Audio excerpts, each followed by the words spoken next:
Hi there. My name is Avil Beckford, and I'm the founder and the host of the One Problem Podcast. There are tons of problems in the world, but why should we be overwhelmed? Let's tackle them one problem at a time. As has been the case, most of the people who come on this podcast, I have some prior relationship with them. And that's the case with today's guest, Lisa Goldenthal. And she's a high performance executive coach. Over to you, Lisa. Avril, thank you so much for having me. This is so fun. Today's one problem and solution that I would like to provide is all about the toxic talent drain. In other words, the quiet quitting that everybody is telling me is a big problem they want to address with executive coaching. So today's topic, I'm going to help you go from frustration to freedom with a communication wake-up call. It'll be just 5 minutes and let's jump in. So I don't know if you have experienced mass team exit like in the office, but before we continue, I want to tell you that I got your back. Because early on, I thought I was a relationship pro, but when people started walking out, I realized I actually was the common denominator, which is a huge wake-up call and why I'm so passionate about this topic. You have seen them, I'm sure, those comments about feeling undervalued, out of the loop. In these uncertain times, if you ever find yourself channeling your inner Michael Scott from The Office, where no one thrives under pressure, if you've been there, don't worry. It's a common problem and we can solve it. Because after the problem of failed relationships, I realized I was a common denominator because I had some severe blind spots in my EQ and communication. So here's your formula. EQ plus communication equal retention freedom. There you go. So I dug deep, worked on my communication skills, and attracting talent is easy, but keeping them engaged and inspired, that's the golden ticket. So let's unpack this. Here's a secret sauce.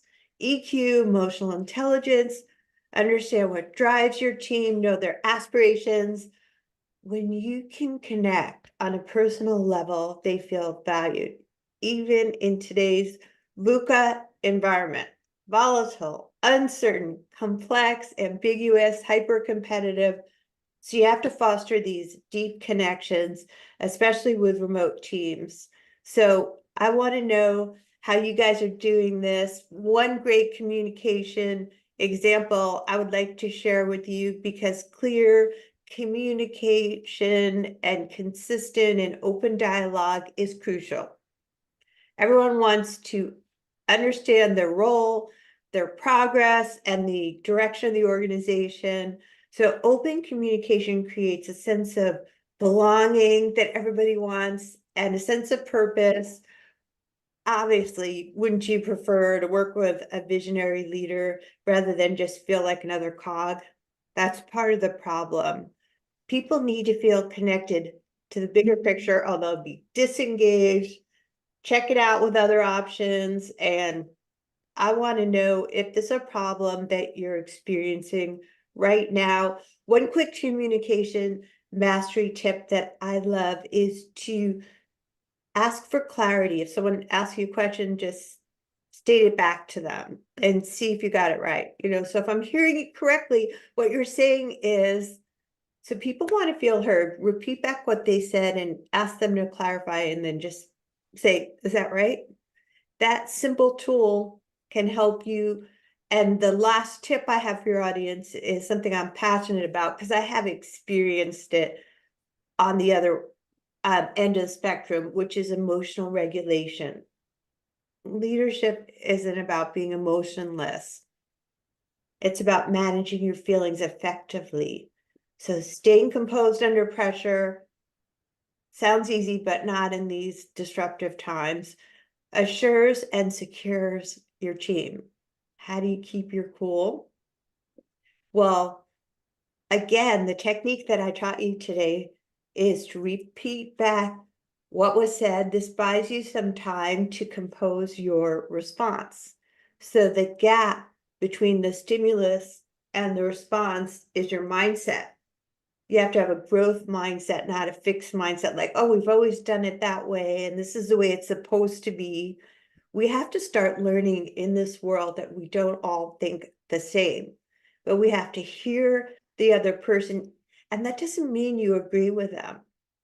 So those are my tips for today, is the communication, the EQ, active listening, emotional regulation. By mastering these areas, you can revitalize your workplace culture.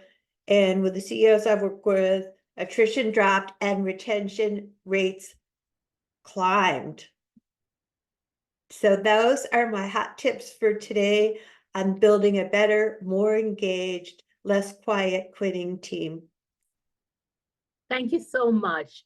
One of the things you said, like I learned it a long time ago when I was studying computer science, which I've never worked in, but they always said that you always reinterpret what was said to you to prevent miscommunication.